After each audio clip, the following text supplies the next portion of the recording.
Bonsoir à toutes. Bienvenue à notre deuxième séance exceptionnelle de l'Académie des sciences sur le coronavirus. Je suis Pascale Cossard, secrétaire perpétuelle de l'Académie des sciences. Contrairement à la situation dans laquelle nous étions lors de notre première séance de mai 2020, nous ne sommes plus confinés. Malheureusement, le nombre de cas de Covid-19 réaugmente dans notre pays et chez nos voisins. Le virus circule et l'immunité collective est loin d'atteindre le chiffre qui nous permettrait d'entrevoir la fin de l'épidémie. Ceci étant dit, les scientifiques se sont vraiment mis au travail. Nous connaissons beaucoup mieux le virus et la maladie Covid-19. Les résultats des recherches récentes sont impressionnants. Cependant, nous, chercheurs, regrettons, alors qu'une superbe occasion nous était donnée de montrer comment la science avance, comment les recherches progressent et aboutissent, nous regrettons qu'une certaine cacophonie ait régné et que l'image de la science en soit quelque sorte sortie quelque peu salie. C'est en partie pour ces raisons que l'Académie des sciences, par ces séances exceptionnelles qui seront renouvelées, souhaite informer tous les publics des progrès de la recherche de façon rigoureuse et précise. Nous avons donc invité à intervenir aujourd'hui 4 spécialistes de 4 sujets qui nous préoccupent particulièrement. Immunité et vaccins, que disent les chiffres, à quoi en sommes-nous pour les médicaments et ce virus mute-t-il ou s'atténue-t-il? Je remercie très chaleureusement nos 4 orateurs et je voulais vous préciser que nous travaillons dans des conditions de distanciation. Et c'est pour ça que je ne porte pas de masque et que mes orateurs n'en portent pas non plus. Donc, c'est un très grand plaisir pour moi d'accueillir le premier orateur, Alain Fischer, professeur au Collège de France, fondateur de l'Institut Imagine, membre de notre académie, membre de l'Académie de médecine. Alain est un immunologiste internationalement reconnu. Vous l'avez tous vu sur vos écrans lors de ses succès en thérapie génique. C'est lui qui a plusieurs enfants atteints de maladies génétiques graves. Alain, merci vraiment d'avoir accepté notre invitation. Après les 10 minutes d'intervention, nous aurons peut-être la place pour 1 ou 2 questions. Merci. Merci Pascal. Bonsoir à tous. Je ne suis pas sûr que ce soit une tâche aisée de parler d'immunité et de vaccination en 10 minutes, mais enfin, je vais essayer. Donc, comme chacun le sait, l'infection qui s'appelle Covid-19 est provoquée par ce virus. Donc vous avez l'image schématisée, le dessin virus qui s'appelle SARS-CoV-2, qui fait partie d'une famille que l'on appelle les coronavirus. Ils s'appellent ainsi parce que leur forme est celle d'une couronne et dépasse notamment de cette couronne une protéine très importante qui s'appelle en français la spicule. Parfois on utilise le mot anglais de spike. Cette protéine étant celle qui permet au virus de se fixer sur les cellules et donc de pénétrer dans les cellules. Chacun sait que les virus se répliquent, se divisent, prolifèrent à l'intérieur des cellules. On connaît le récepteur de cette spike, de cette spicule, et les cellules du corps qui le portent de la façon la plus importante sont les cellules épithéliales qui couvrent le rhinopharynx, qui est donc marqué, entouré en rouge ici, et dans une certaine mesure les poumons et d'autres organes. Donc le lieu cible où débute l'infection est au niveau de la sphère oropharyngée, le nez et la gorge, elle se propage ensuite dans les poumons, mais elle peut toucher d'autres organes. Vu sous un angle du système immunitaire, ce dont je vais vous parler dans un instant, cela implique que la réponse immune se fait à l'interface entre notre corps et le milieu extérieur, au niveau des muqueuses épithéliales, et donc évidemment en premier lieu au niveau de l'oropharynx et des poumons. La maladie est extrêmement hétérogène entre de fréquentes formes asymptomatiques et des formes sévères pulmonaires. Donc, c'est logique, compte tenu de ce que je viens de vous dire, avec la présence, comme vous pouvez le voir, de façon variable, d'intensité variable, d'infiltrats qui correspondent, comme vous allez le voir dans un instant, à une inflammation importante des poumons. C'est ce qu'on appelle, dans les cas graves, le syndrome de détresse respiratoire aiguë, qui, comme on va le voir, est lié au système immunitaire. Heureusement, ce sont les formes les plus rares, et on sait que globalement, la mortalité de cette infection ne dépasse pas, mais ce n'est pas négligeable, 0,5 à 1%. En bas à droite de cette diapositive, vous avez l'image des poumons lésés infectés, où les cellules qui bordent les alvéoles sont abîmées, où il y a des thromboses, des vaisseaux, ce qui est un élément important de la maladie, et une grande inflammation avec un infiltrat par des cellules, des globules blancs, polynucléaires et monocytes, qui sont responsables de cette inflammation. Chacun sait aussi que cette maladie est hétérogène, c'est-à-dire que le risque de sévérité et de mortalité varie beaucoup. Les hommes sont plus touchés que les femmes, les personnes âgées beaucoup plus que les sujets les plus jeunes. C'est essentiellement une maladie grave des personnes âgées. Et il y a toute une série de comorbidités, comme on dit, de maladies chroniques, cardiovasculaires, respiratoires, diabète, etc., qui influencent la gravité. J'y reviendrai tout à l'heure, vu sous l'angle de l'immunologie. Comment se passe une réponse immunitaire contre un virus respiratoire quand les choses se passent bien? Par exemple, les virus, les rhinites banales que nous avons tous les hivers.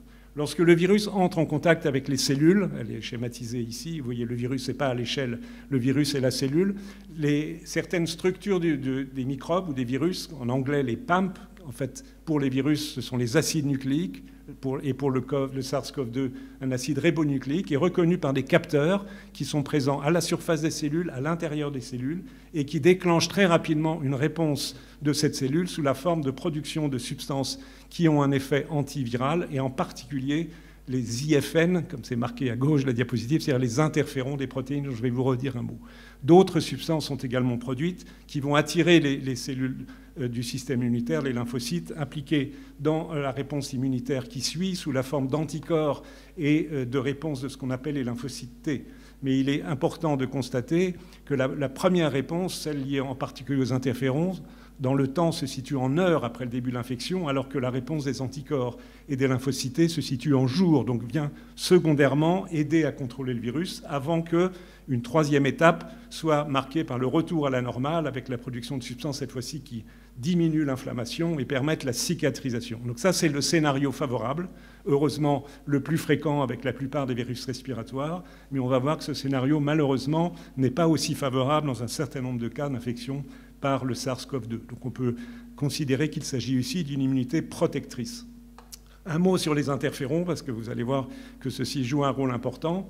Donc lorsque le virus entre en contact avec la cellule et à travers la reconnaissance de ces acides nucléiques viraux, soit à la membrane, soit dans le cytoplasme, soit dans des vésicules d'endocytose, les capteurs, la détection donc de la présence des virus induit une transmission de signaux dont je ne vais pas évidemment évoquer les détails et qui entraîne une réponse. Et la réponse pour ce qui est de l'interféron, c'est la transcription des gènes et la production et l'excrétion de ces protéines, de ces molécules interférons. Il y en a plus d'une vingtaine de différentes qui peuvent agir en cis, c'est-à-dire sur la même cellule, ou en trans sur les cellules voisines, parce que c'est, comme vous le voyez à droite de cette diapositive, ces molécules d'interférons dits de type 1 pour être schématique, se fixent sur un récepteur, à nouveau induisent des signaux et, in fine, au niveau du noyau de la cellule, peuvent induire l'expression de 600 protéines.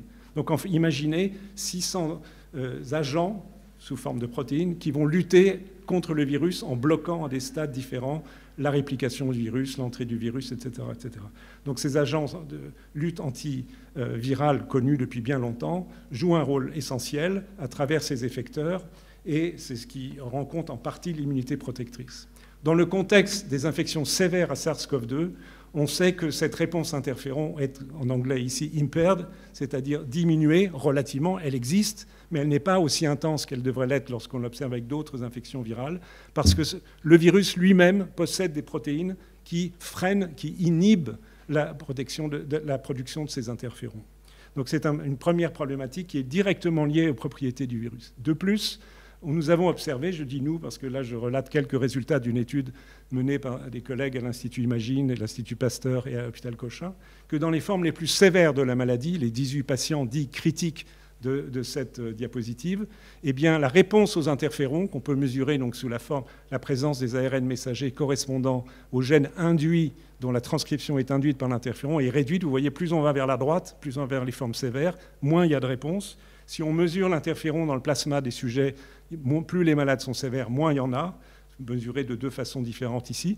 Et ceci a peut-être une valeur prédictive, bien qu'il faille être prudent parce que les données sont encore limitées. C'est-à-dire que parmi les patients qui n'ont pas encore une forme sévère, s'ils ont une réponse à l'interféron correcte, la probabilité que ces patients évoluent bien est plus grande. C'est une valeur de probabilité à l'échelle de la population, pas des individus. Donc on peut essayer de schématiser les choses ainsi en regardant en ce qui concerne la production de ces effecteurs majeurs de l'immunité antivirale dans le contexte de l'infection à Covid-19 sévère. 1, le virus lui-même, donc ici c'est schématiquement des cellules infectées par le virus, ce n'est pas à l'échelle encore une fois, inhibe, le petit t à l'envers indique l'inhibition, donc réduit chez tout le monde relativement à la production d'interférons.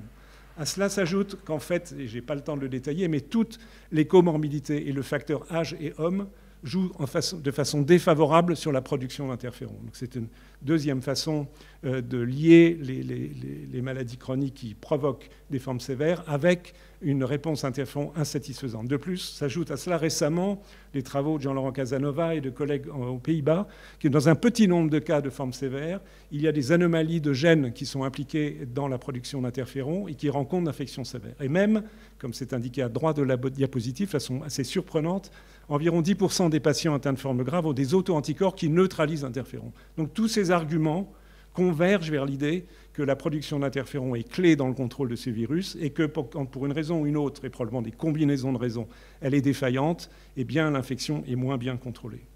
Donc si on regarde à droite dans cette diapositive le scénario négatif, comparé au scénario positif de l'immunité protectrice tel qu'il est indiqué à gauche, donc production d'interférons diminuée, mais par contre, évidemment, la réplication virale se poursuit puisque les interférons n'ont pas tout à fait l'efficacité attendue. Et le virus va induire, par contre, en quantité, la production d'autres substances connues qui sont impliquées dans les réponses immunes et les réponses inflammatoires, ce qu'on appelle des cytokines, des protéines qui sont excrétées.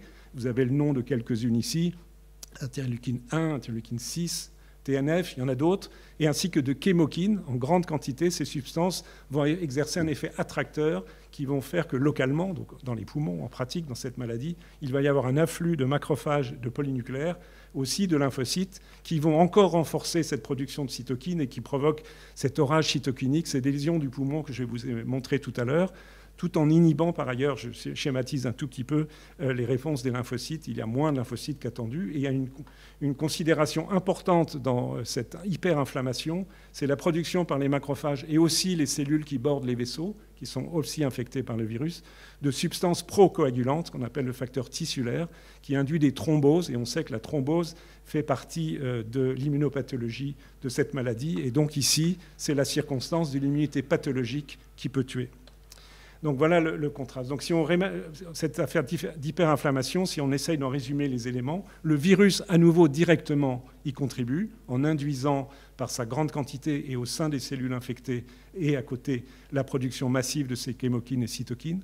À nouveau les facteurs de risque associés avec la gravité de la maladie, l'âge et l'immunosénescence, donc le déclin des réponses immunes, l'obésité, etc., je n'entre pas dans les détails, sont des situations pro-inflammatoires où les globules blancs que l'on appelle les monocytes, les macrophages, sont particulièrement aptes à sécréter ces substances de ces chémokines et ces cytokines qui créent une inflammation. Y a-t-il là encore des facteurs génétiques ? Ce n'est pas clair, mais je voudrais juste mentionner une observation qui n'est pas en soi hyper importante, mais intéressante. Très récemment, il vient d'être montré qu'un haplotype situé sur le chromosome 3, qui est présent assez fréquemment en Asie du Sud, 25% de la population de Bangladesh, et qui est hérité de nos croisements anciens avec Néandertal, est un facteur de risque limité, mais un facteur de risque de la maladie. Et ce qui est assez intéressant, c'est que dans la région du génome sur le chromosome 3 qui est impliqué, sont codés des récepteurs pour les chémokines et qui pourraient laisser penser donc il y a une réponse excessive aux chémokines qui favorise encore l'inflammation. Voilà. Alors ceci peut avoir des implications thérapeutiques. Je vais essayer de ne pas trop prendre du temps sur l'exposé de mon collègue couvreur qui va vous le détailler tout à l'heure. Mais donc schématiquement, si je résume tout ce que je vous ai dit, en haut, c'est la situation favorable, réponse de l'immunité innée avec les interférons adéquates, contrôle relatif de la prolifération, de la réplication virale et induction d'une réponse immune efficace, contrôle de l'infection. En bas, ceci ne se produit pas, la réponse immune est inefficace et par ailleurs délétère du fait de l'inflammation. Donc ceci, logiquement, doit conduire à deux stratégies thérapeutiques. Une, ici en bleu, qui cherche à limiter la réplication du virus, avec des médicaments si on en avait, malheureusement pas encore, avec des anticorps neutralisants, des anticorps monoclonaux, c'est une possibilité, et peut-être, mais rien n'est validé à ce jour, avec l'utilisation précoce dans la maladie de ce fameux interféron qui est déficient chez certains de ces malades.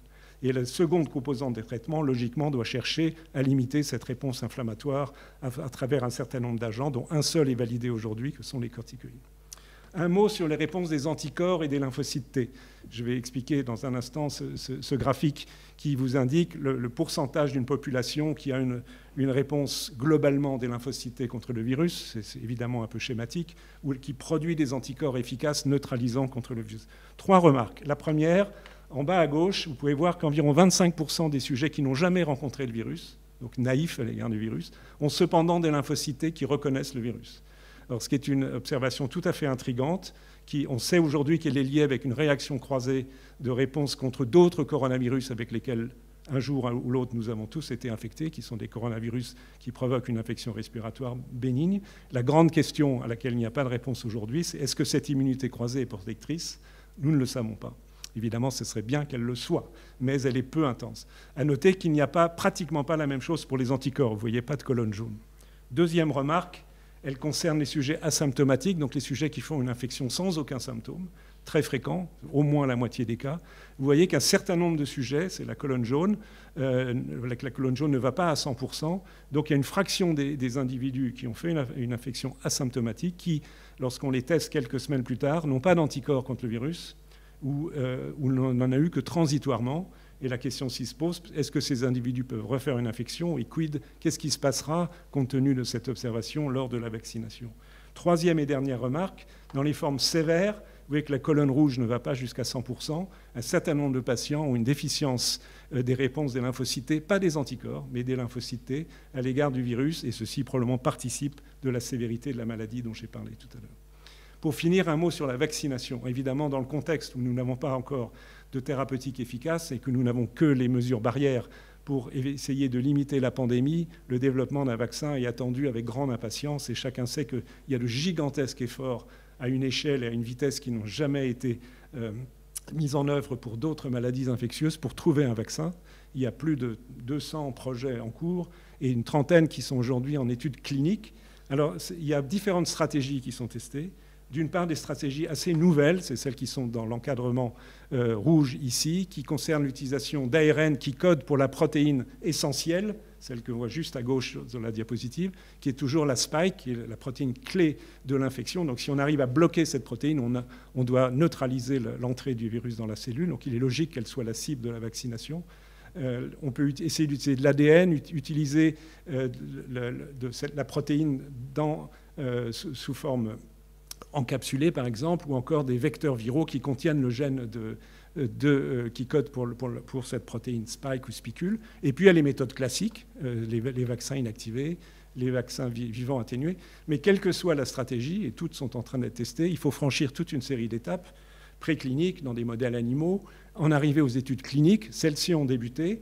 Les phases 1, c'est-à-dire qu'on teste chez un petit nombre de personnes la tolérance et la production d'anticorps. Et pour certains des vaccins candidats, des anticorps neutralisants sont produits à titre élevé.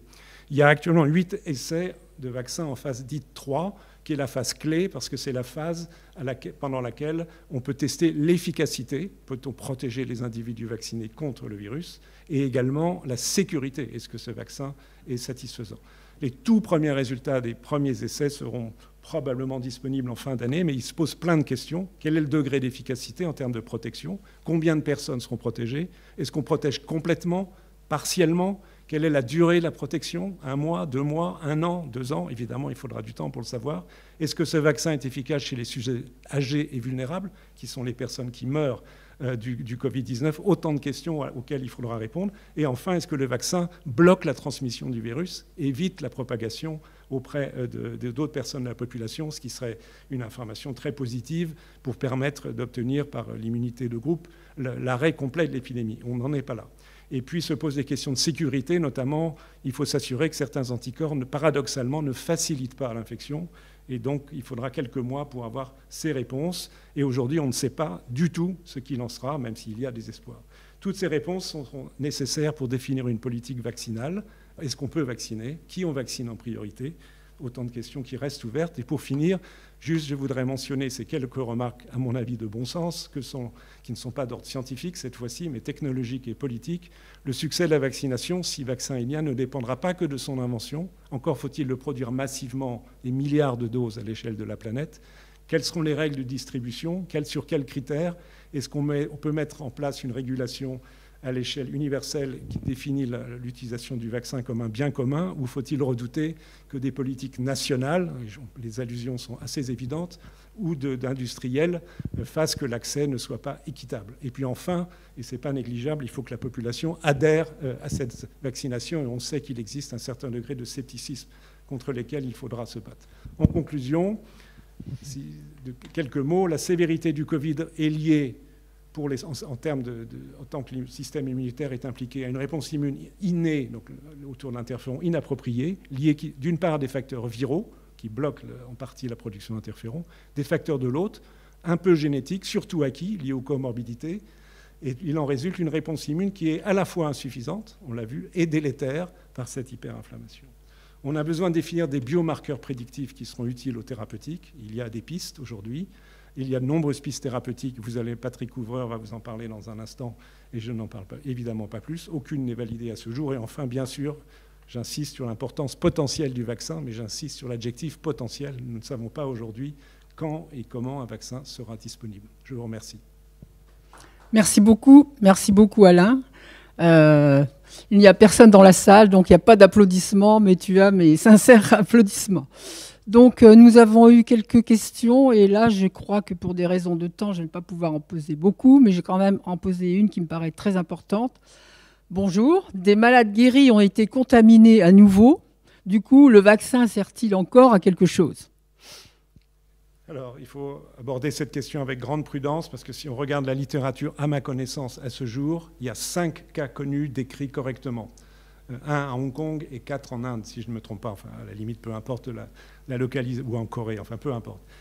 Pour définir qu'il y a eu une nouvelle infection, il faut montrer que lors de la première infection, le patient était porteur de virus, a développé potentiellement des anticorps, et ensuite qu'il est à nouveau infecté, éventuellement qu'il développe des anticorps, et que ce n'est pas le même virus.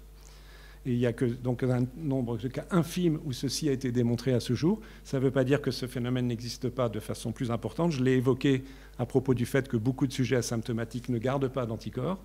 Mais l'espoir, sans certitude à nouveau, c'est que le vaccin soit plus efficace en termes d'immunogénicité pour induire une réponse immune suffisante et, espérons-le, durable au moins quelque temps.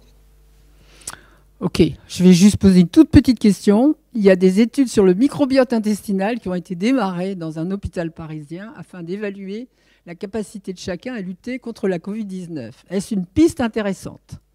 Alors, le virus SARS-CoV-2 infecte aussi les cellules de l'intestin. Et on sait qu'un certain nombre de sujets ont de la diarrhée. Et on sait qu'une partie de la pathologie, même si ce n'est pas au premier plan, se situe au niveau de l'intestin. Et par ailleurs, on sait très bien que le microbiote intestinal a une influence majeure sur l'ensemble des réponses immunitaires. Donc évidemment, il ne faut se priver d'aucune piste et il faut étudier en détail le comportement du microbiote lors de l'infection par le SARS-CoV-2. C'est pas moi qui vais dire le contraire. Évidemment, je savais qu'il fallait. Mais sérieusement, c'est exact. Merci beaucoup Alain, et nous allons passer pour des raisons de temps à l'orateur suivant. Merci beaucoup. Donc c'est un grand plaisir d'accueillir le second orateur qui est Patrick Berche. Donc Patrick Berche a pendant de très longues années consacré ses recherches aux maladies infectieuses, particulièrement les maladies bactériennes, et notamment l'infection à Listeria. Puis il a été doyen de l'Université de Paris avant de devenir, en fin de carrière, le directeur de l'Institut Pasteur de Lille. Patrick est l'auteur de, je crois, une vingtaine de livres sur les maladies, les épidémies, les agents infectieux. Je vous conseille beaucoup ces lectures. Patrick est membre de l'Académie de médecine et il va nous parler donc aujourd'hui de ce que nous indiquent les chiffres dont nous sommes régulièrement bombardés. Merci Patrick. Merci Pascal. Donc que nous enseignent les chiffres de la pandémie de la Covid-19 ? Pour aborder cette question, il faut se rappeler cette pyramide. Lorsque vous rencontrez le virus, le coronavirus, vous pouvez soit faire une maladie, la plupart du temps bénigne, 85% des cas, parfois plus grave, avec une détresse respiratoire, vous êtes alors hospitalisé, parfois très grave, vous allez en réanimation, c'est 3% des cas. Ailleurs, vous pouvez simplement être porteur sain. Vous allez contribuer à la diffusion du virus, mais sans aucun signe, et vous allez vous débarrasser progressivement du virus. Ça semble être 30 à 50% des cas. Et il faut vous rappeler que cela survient dans un pays de 67 millions d'habitants, dont 18 millions ont plus de 65 ans.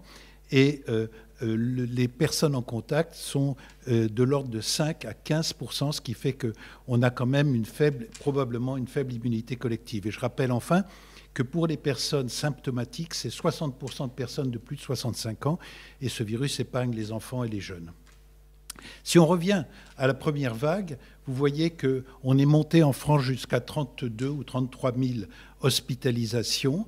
Et sur ces 33 000 hospitalisations, on a eu presque 9 000 personnes en réanimation, ce qui fait 20 à 30% des hospitalisés, avec une mortalité à l'époque de l'ordre de 30%, parfois un peu plus. Et ces chiffres de mortalité ne sont pas suffisants car ils ne tiennent compte que des hospitalisés et des personnes en EHPAD qui ont eu un test positif. Et l'INSEE, à partir des certificats de décès, définit une surmortalité. Elle a été calculée pour le mois de mars-avril, que vous la voyez sur ce schéma inséré. Et on peut s'attendre à ce qu'il y ait une correction, comme on fait pour la grippe, et donc un chiffre beaucoup plus important de morts pendant cet épisode. Alors, tous les jours, nous avons des chiffres. Et ici, je vous donne les derniers chiffres du tableau de bord de Santé publique France du 7 octobre. Ces chiffres montrent d'abord le nombre de cas confirmés. Ça veut dire que vous soyez symptomatique ou pas, vous avez un test PCR positif, vous êtes déclaré. Et c'est donc à la fois le nombre de contaminés asymptomatiques et symptomatiques. Et hier, il était de 18 746 cas, ce qui est quand même très important. Ensuite, vous avez le nombre de PCR positifs sur le nombre de PCR réalisés. Alors, on fait à peu près 1 million de PCR par semaine. On est monté jusqu'à 1,7 million d'ailleurs. Et actuellement, ce chiffre est en pleine augmentation, 9,1%. Ensuite, on a le nombre de clusters. Un cluster étant défini par 3 personnes qui sont liées entre elles et qui ont une relation entre elles et qui, sur une période de 7 jours. Il y en a beaucoup, mais ça, ce n'est pas étonnant vu la façon dont on screen actuellement la population.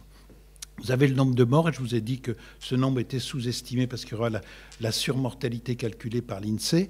Il y a ensuite le nombre d'hospitalisations. C'est un chiffre qui nous intéresse parce que de ce chiffre va dépendre la submersion éventuelle du système de santé, avec 919 personnes en réanimation.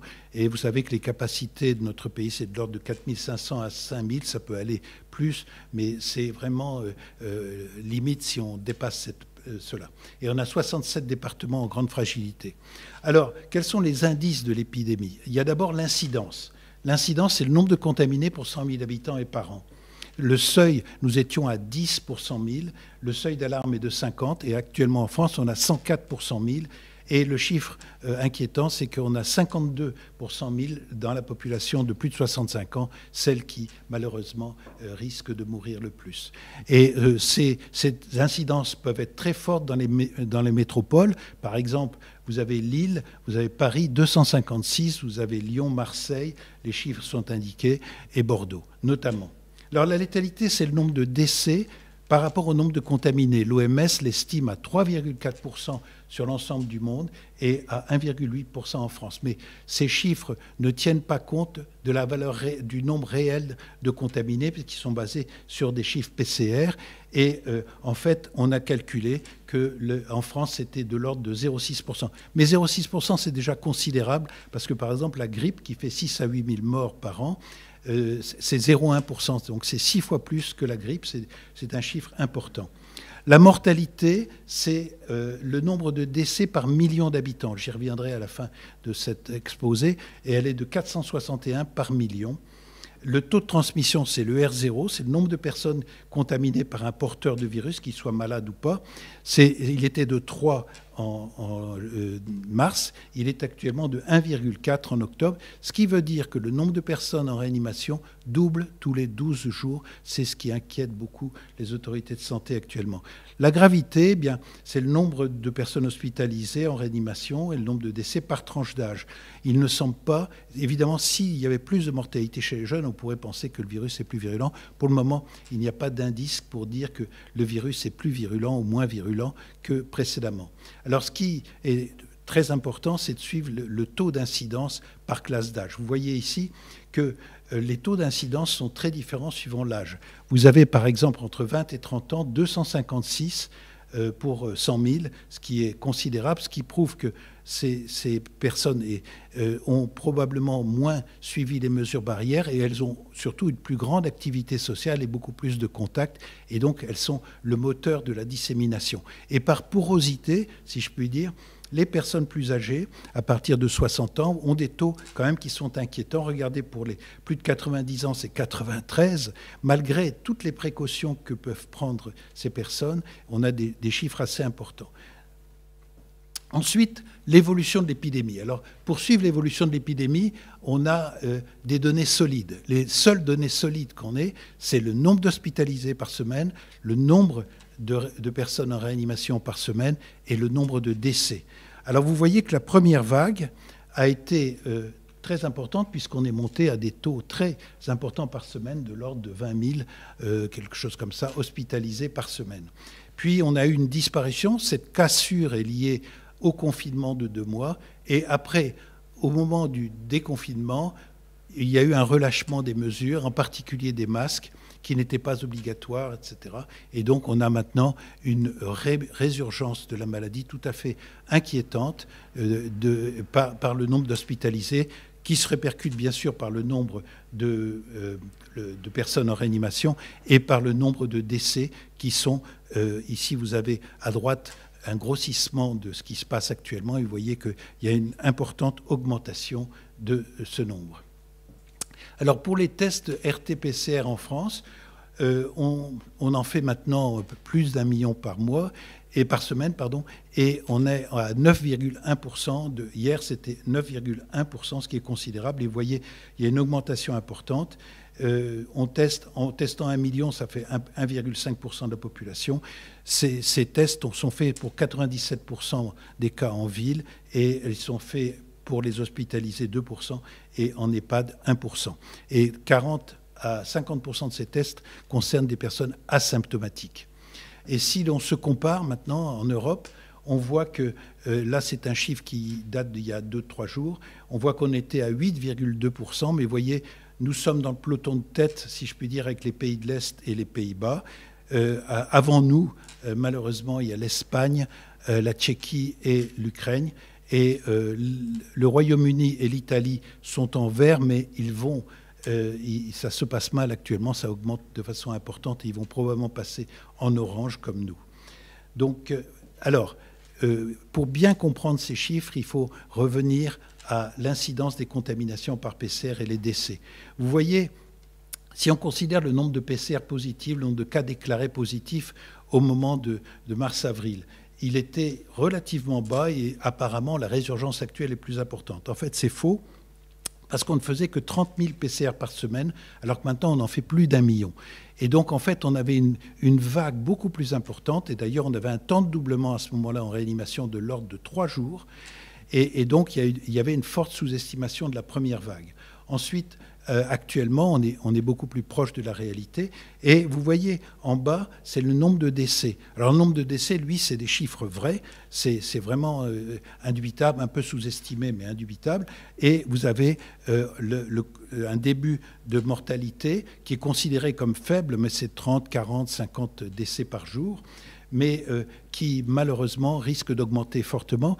Et pour vous en convaincre, je vous montre les courbes de l'Espagne. L'Espagne nous a précédé de 2 semaines. On a la première vague, ils avaient plus de tests que nous, la première vague est plus importante. Et il y a la mortalité que vous voyez en bas à droite, qui est beaucoup plus importante, et elle atteint 250 morts par jour dans certains jours. Alors je vais terminer par la mortalité elle-même, c'est-à-dire le nombre de décès par million d'habitants. Ça tient compte cette fois-ci de la population dans son ensemble. Bien, la France, elle est à 461 pour un pays de 67 millions d'habitants. L'Allemagne, c'est le bon élève. L'Allemagne, c'est 114.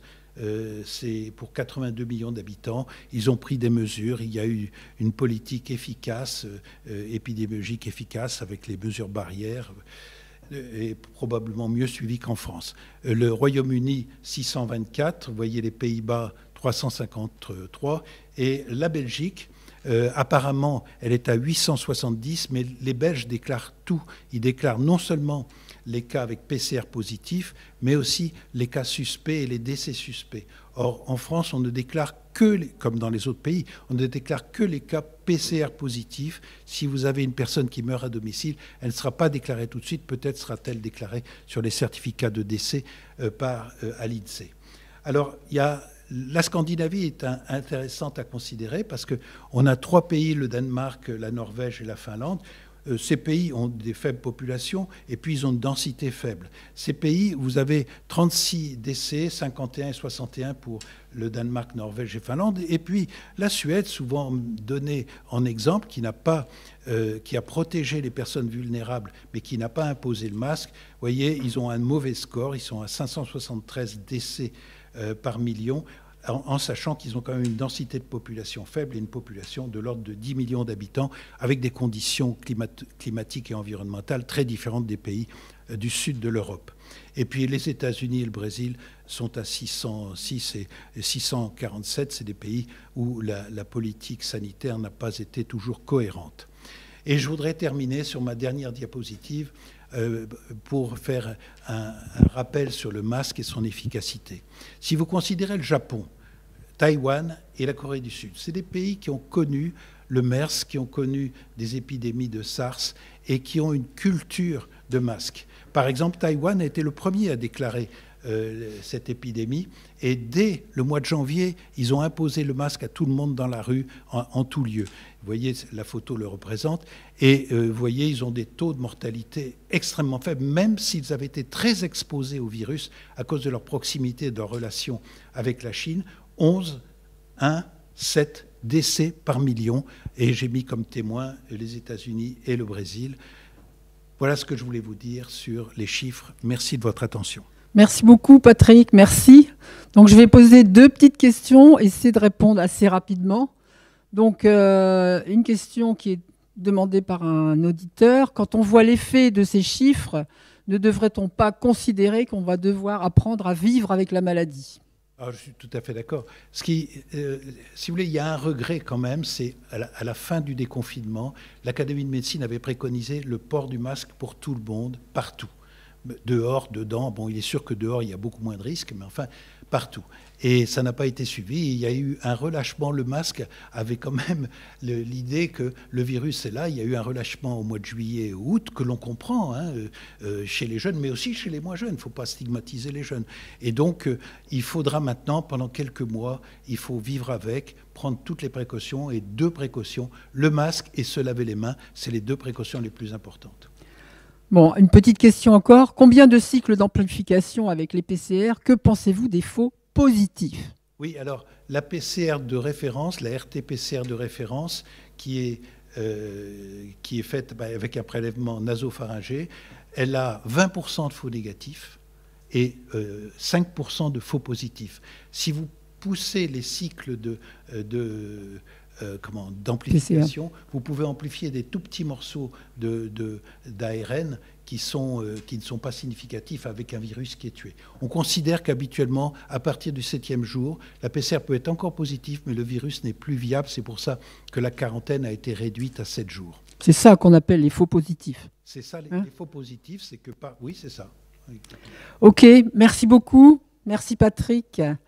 Et nous allons aborder le 3e thème. Et donc, ce thème va être discuté par notre confrère Patrick Couvreur. Patrick est pharmacien, il est président de l'Académie de pharmacie à l'heure actuelle. C'est un spécialiste des nanomédicaments et il va nous faire le point sur les antiviraux, etc. Merci beaucoup. Merci beaucoup, Pascal. Oui, Covid et médicaments, où est-ce qu'on en est ? Et je voudrais voir un petit peu avec vous quoi de neuf finalement depuis la séance exceptionnelle que nous avons eue au mois de mai, et où la conclusion était un petit peu, nous n'avons rien de réellement validé.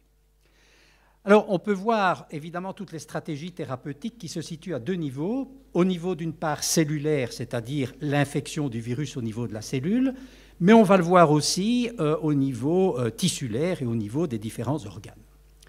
Alors, comme vous le voyez ici sur cette diapositive, dans une première étape, le virus va reconnaître un récepteur qu'on appelle ACE2. C'est le récepteur de l'enzyme de conversion de l'angiotensine. Le virus va être internalisé, il va se retrouver ensuite dans une vacuole d'endocytose. Et puis, il va relarguer le génome viral au niveau du cytoplasme cellulaire. Et pour faire vite, eh bien, tout ça va être traduit en protéines de nucléocapsides, en protéines de spicules viraux, en membranes, en enveloppes de virus. Et puis, il y a aussi la réplication du génome viral. Alors, ensuite, grâce, je dirais, à des protéases et à des enzymes, eh bien, on va organiser, le virus va finalement organiser un petit peu toutes ces protéines pour reconstituer une membrane, une enveloppe, des spicules, autour finalement du génome viral. Et puis on va avoir la formation d'un virion mature qui va être exocyté, qui va aller évidemment infecter d'autres cellules. Alors les différentes pistes thérapeutiques, c'est quoi? On peut empêcher bien entendu le virus d'atteindre la cellule, de reconnaître la cellule au niveau du récepteur.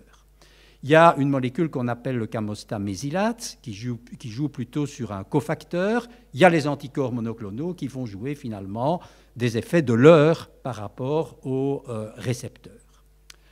Il y a aussi la fameuse hydroxychloroquine dont on a beaucoup parlé, qui théoriquement, en augmentant le pH des endosomes, devrait empêcher, mais on y reviendra, le relargage du génome viral au niveau de la cellule. Et puis il y a les antiprotéases qui vont finalement empêcher les protéines virales de se réorganiser pour former le virion mature.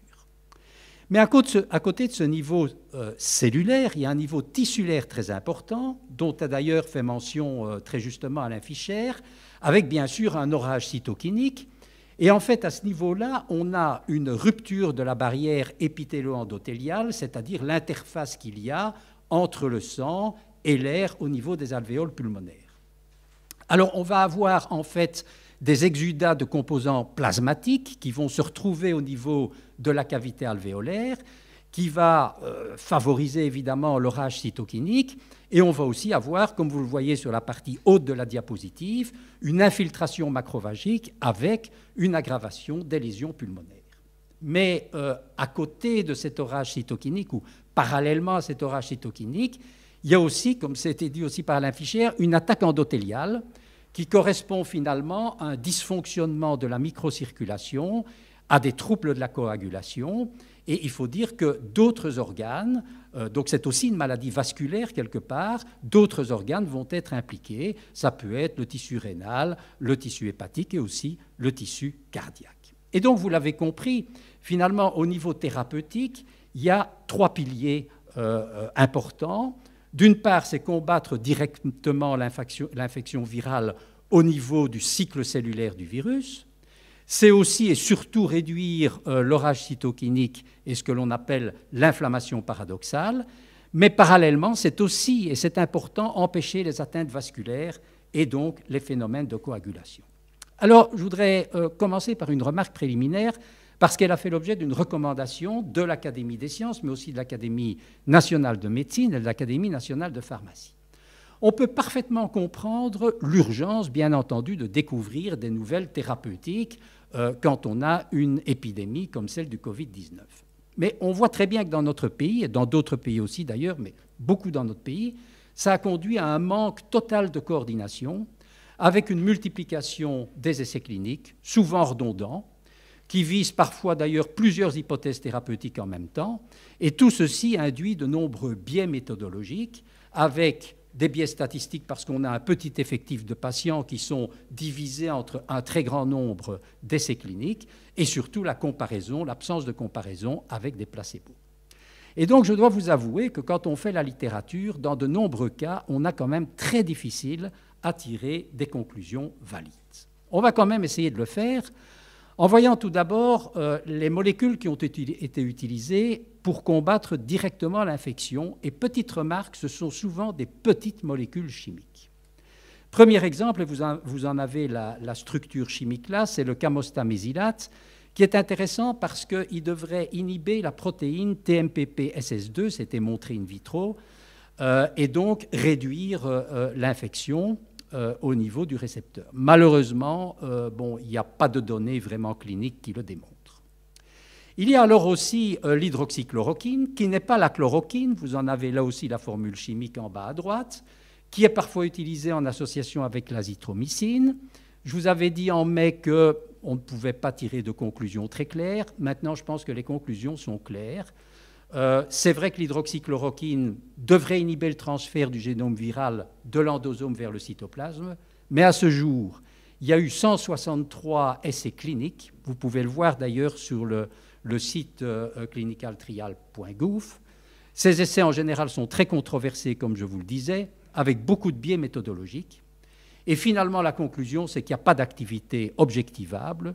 Et d'ailleurs, l'OMS a mis un terme à l'étude Solidarity, et l'Agence nationale de sécurité du médicament a même considéré que le rapport bénéfice-risque de ces traitements hors essai clinique devait être considéré comme défavorable. Donc les choses sont claires là. Il y a alors, je vous l'ai dit, les analogues nucléosidiques, dont vous avez là aussi les structures chimiques, et qui inhibent finalement des enzymes ou des protéines, ce sont des protéases, en particulier le remdesivir, qui inhibe, comme vous le savez, la RNA polymérase, et ça va perturber évidemment la production de l'ARN viral. Alors, globalement, on peut dire quand même que, malheureusement, l'activité antivirale est modeste. Il y a eu quand même, il faut le dire, un essai clinique américain avec plus de 1000 patients qui a montré une récupération un petit peu plus rapide pour les patients qui étaient traités avec le remdesivir, mais c'était faible. Et suite à ces essais, d'ailleurs, la Commission européenne a donné son feu vert pour la mise sur le marché conditionnelle de cette molécule pour des patients atteints gravement du Covid.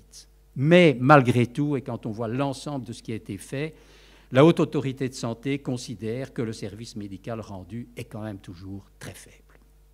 Il y a alors l'association lopinavir-ritonavir, dont je ne dirai pas grand-chose, sauf que ce sont des inhibiteurs de protéases qui inhibent les protéines et les enzymes pour la réplication. Ils sont tous les deux associés simplement parce que le lopinavir, vous le savez, est très rapidement métabolisé par le cytochrome P450. C'est pour ça qu'il est administré en association avec le ritonavir, qui réduit la métabolisation. Mais malheureusement, en clinique, eh bien, il y a notamment un essai chinois qui a été publié dans le New England Journal of Medicine. Il n'y a absolument aucune activité significative.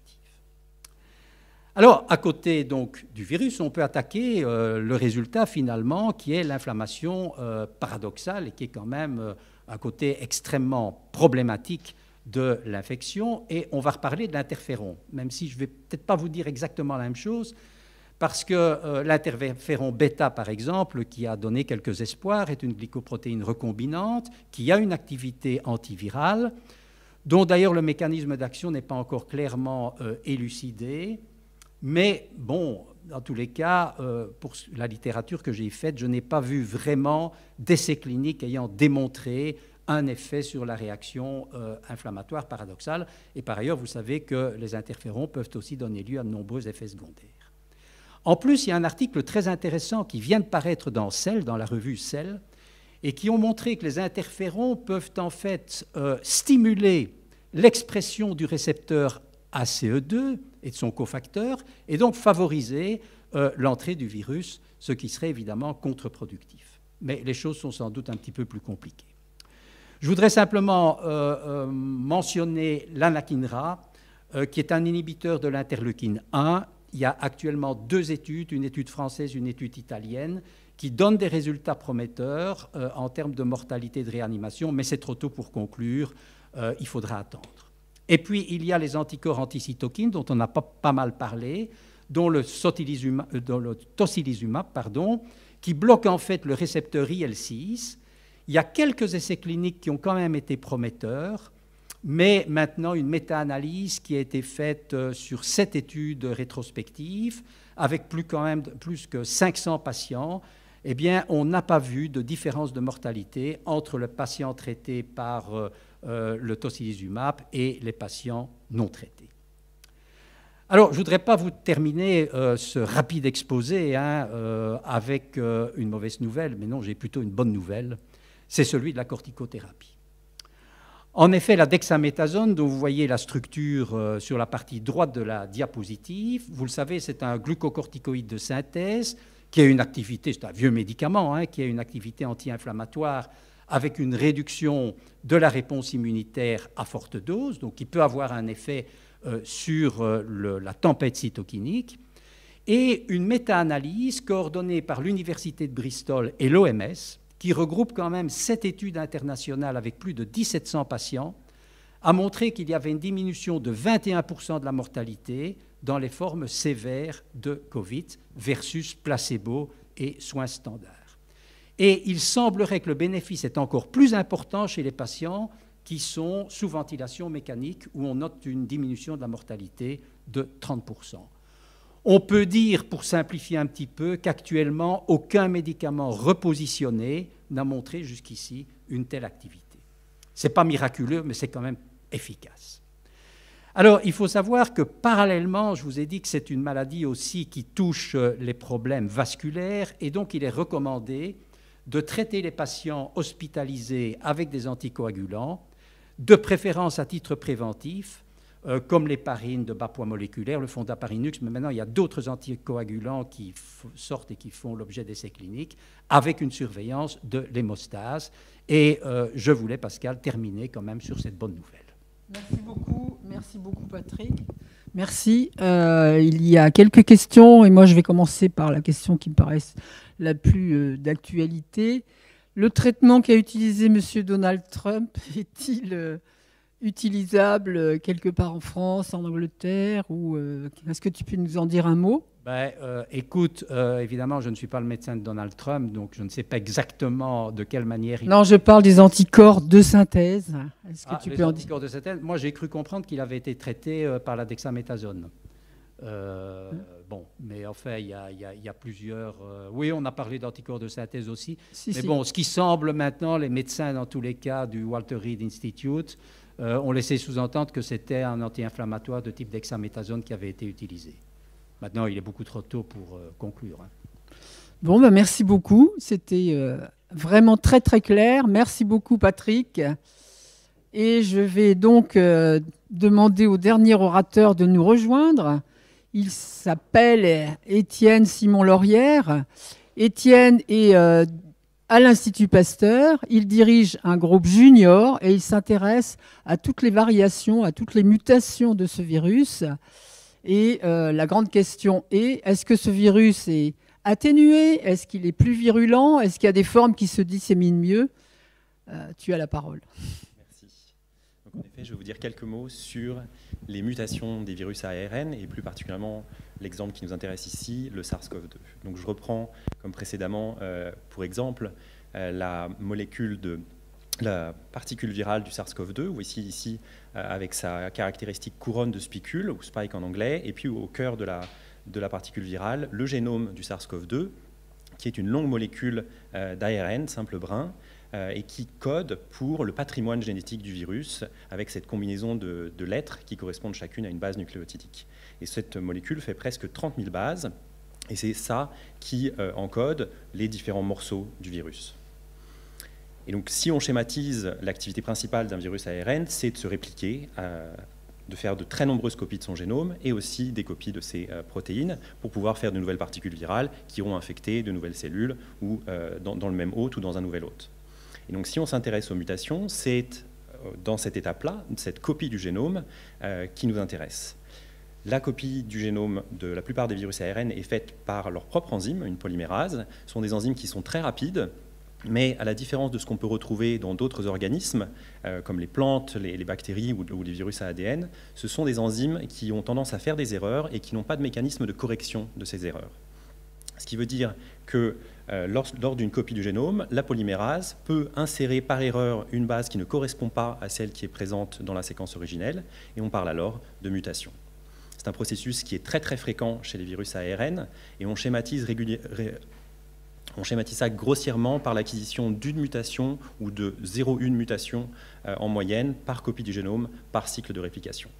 Et comme les virus ARN se répliquent très intensément, atteignent de très grandes tailles de population, c'est un processus qui est absolument caractéristique de ces virus. Donc, tout ceci veut dire que si l'on regarde à l'intérieur des voies respiratoires d'une personne infectée par le SARS-CoV-2, ce n'est pas une population identique de virus que l'on va trouver, mais une population mélangée avec un variant majoritaire et différents variants portant une ou quelques petites différences. La plupart de ces mutations sont délétères pour le virus et vont donc disparaître, mais certaines, que ce soit par le fruit du hasard ou parce qu'elles procurent un avantage dans l'environnement dans lequel le virus se trouve au virus, peuvent se diffuser dans la population et se transmettre à d'autres personnes. Et c'est ça qui nous intéresse, et c'est ça que l'on regarde à une échelle plus longue, à une échelle de temps plus longue, et qui représente l'évolution du virus. Et donc pour capturer ceci, on séquence une partie de virus présents chez des individus, la plus représentative possible, et avec ces données de séquence, on va pouvoir étudier comment le virus évolue au cours du temps. Donc pour ceci, on va reconstruire des arbres phylogénétiques, tout comme on peut reconstruire un arbre généalogique, sauf qu'on utilise ici les substitutions qui vont se fixer dans le génome du virus pour inférer le lien de parenté entre les différents virus. Et donc pour le SARS-CoV-2, grâce aux efforts de très nombreux laboratoires dans le monde entier, qui séquencent et ensuite déposent ces données de séquence sur une banque publique à laquelle tout le monde peut accéder en s'enregistrant, la banque GISAID, on peut reconstruire ce type d'arbre avec à la racine de l'arbre tout en bas les toutes premières séquences qui ont été partagées dès janvier 2020. Et puis au fur et à mesure de la diffusion du virus, malheureusement, dans le monde entier, on voit différents variants ayant accumulé quelques mutations qui sont retrouvées. Et donc si on regarde ces mutations ici dans l'axe vertical, comment elles apparaissent au cours du temps, on peut utiliser cette information pour estimer le taux d'évolution, le taux de substitution du virus, qui n'est plus le taux de mutation, le taux d'erreur de la polymérase. Et donc ce taux d'évolution pour le SARS-CoV-2, qui peut être estimé avec différentes méthodes, y compris des méthodes bayésiennes, on estime que le virus accumule en moyenne 2 mutations, 2 substitutions chaque mois. Donc ça veut dire que si on regarde les virus qui ont été séquencés tout récemment, par exemple en septembre, et qu'on les compare aux séquences qui étaient trouvées dans les premiers cas en janvier, on va trouver en moyenne 18 différences. 18 différences sur un génome qui fait presque 30 000 bases, c'est quelque chose qui est tout petit, c'est-à-dire que le virus est toujours identique aujourd'hui à plus que 99,9%. Pour vous donner un exemple, sur la droite ici, voici une représentation utilisant comme marqueur la glycoprotéine de surface de différents virus, par comparaison des virus que l'on trouve chez l'homme, pathogènes comme le virus de la grippe A ou le virus de l'hépatite C. Et donc le tout petit point sur lequel il faut zoomer pour pouvoir le voir, c'est la diversité génétique du SARS-CoV-2, qui est aujourd'hui extrêmement petite. Donc malgré cela, il y a quand même quelques mutations qui se sont fixées dans le génome du virus, et donc ces mutations sont suivies avec attention par la communauté scientifique et peuvent être utilisées par exemple pour définir ici des lignages représentés en couleur, qui chacun ont une signature de 1, 2 ou 3 mutations. Et donc ces données génétiques servent principalement à communiquer, c'est de la nomenclature, et à poser des questions sur l'impact potentiel de ces mutations en croisant ces données avec des données cliniques ou des données épidémiologiques. Et donc par exemple, on peut se demander si les variants ici représentés en orange se diffusent peut-être un petit peu plus vite ou un petit peu plus lentement que la moyenne, ou s'ils sont associés à des présentations cliniques spécifiques. Et donc de ce point de vue-là, il y a aujourd'hui très très peu d'exemples de liens qui ont pu être établis entre les mutations du virus et des changements. Un des rares exemples, vous avez peut-être entendu parler, c'est une mutation qui a eu lieu dans la spicule, en position 614, et qui est apparue très très tôt dans l'épidémie. Vous le voyez ici en jaune sur l'arbre, dès janvier, probablement en Chine, et qui s'est diffusée de manière très importante dans l'ensemble de la planète. Aujourd'hui, la majorité des échantillons qui sont prélevés du SARS-CoV-2 correspondent à ce variant ici en jaune. Et donc la question qui se posait, c'est dans quelle mesure cette mutation a contribué à cette diffusion extrêmement rapide. Donc aujourd'hui, il y a de plus en plus de données expérimentales qui suggèrent que cette mutation a induit une augmentation légère de la stabilité de la protéine de spicule ou favorise une conformation plus fusogène de cette protéine qui rendrait donc le virus légèrement plus transmissible. Une autre possibilité qui est évoquée, c'est que ce variant du virus, par le hasard des voyageurs qui étaient infectés au départ avec ce variant, ont peut-être dispersé, contribué à la dispersion un petit peu plus rapide de ce variant en introduisant ce variant plus fréquemment dans certains pays. On pense que c'est par exemple le cas en Europe souvent et en France par exemple, là où la majorité de l'épidémie est associée à ce variant. Quoi qu'il en soit, il n'y a absolument aucune donnée qui associe un changement de virulence entre ce variant et le reste du virus. ce virus est le même et donne le même spectre de symptômes et les mêmes types de symptômes et de sévérité chez les différents patients. De l'autre côté du spectre, un autre exemple consiste à des petites délétions dans le génome. Encore une fois, une erreur de la polymérase qui, au lieu d'insérer une base par erreur, cette fois-ci saute un petit morceau de la copie qu'elle est censée recopier et continue un petit peu plus loin. C'est un phénomène qui a été observé dans différents endroits du monde à différentes périodes, ici en orange aux Pays-Bas ou en rouge en bas de l'écran dans l'arbre à Singapour, et qui apparemment laisse le virus toujours capable d'infecter des personnes. À Singapour, les chercheurs ont simplement noté que ce variant du virus était associé à des formes globalement moins sévères de la maladie en comparaison avec le virus complet à la même période. De manière intéressante, une observation similaire avait été faite pour le SRAS, le cousin du SARS-CoV-2, qui avait émergé en 2003, où là aussi, un variant portant une petite délétion dans la même région du génome était associé à une forme potentiellement un petit peu atténuée du virus. Malheureusement, comme vous voyez sur cet arbre, ces points en couleur sont restés dans la partie gauche de l'arbre et ne se sont pas transmis de manière verticale vers la droite. Et donc, ces virus, avec ces petites délétions, ne contribuent pas de manière significative à la pandémie aujourd'hui. Donc pour conclure, cette surveillance est un travail qui continue en permanence. Toutes les mutations qui sont acquises au fur et à mesure par le génome sont étudiées avec soin. Et ceci va continuer, notamment au moment où on l'espère, dans un futur assez proche, il y aura le déploiement de vaccins pour vérifier si des mutations, notamment dans la spike, dans la protéine de spicule, pourraient arriver. L'espoir, c'est que le SARS-CoV-2 pourrait se comporter non pas comme le virus de la grippe, mais plutôt comme des virus comme celui de la rougeole ou celui de la fièvre jaune, pour lesquels on n'a jamais eu besoin de mettre à jour la composition vaccinale. Et je vous remercie. Merci beaucoup. C'était extrêmement clair et plutôt relativement optimiste comme intervention. Moi, j'ai une petite question. C'est, Étienne, est-ce que ça va avoir des répercussions, par exemple, sur peut-être les anticorps qui sont faits, ou est-ce qu'il y aurait une réponse immune qui serait différente, notamment contre la protéine spike? Alors aujourd'hui, on suit ça avec attention, et ça fait partie des choses qu'on a évidemment regardées pour cette mutation D614G, Oui. qui s'est diffusée de manière très importante. Et la très bonne nouvelle de ce point de vue-là, c'est que les candidats vaccins et les sérums de patients qui ont été infectés soit par l'un, soit par l'autre des formes du virus sont tout autant capables, voire même un petit peu mieux capables, de neutraliser ce nouveau variant, ce variant qui représente la majorité de la pandémie. Donc ça, c'est très encourageant. Bon, eh bien, merci beaucoup. Nous sommes obligés d'arrêter cette séance à 18h pour une raison bien précise, c'est qu'à l'Institut Pasteur, 3 autres intervenants vont commencer. Donc, je peux vous dire leur nom: Arnaud Fontanet, Sylvie Van der Werf et Christophe Denfer. Donc, si vous n'avez pas assez de Corona ou pas assez de Covid-19, je vous suggère de vous brancher maintenant sur l'Institut Pasteur. Et une autre séance aura lieu aussi à l'Académie des sciences, en partenariat avec ce qui s'appelait avant S3 Odéon, et donc qui s'appelle cette année S3 Covid. Et ça, c'est jeudi prochain, à 18h ou à 17h, excusez-moi, ce sera retransmis aussi sur le site de l'Académie. Merci beaucoup.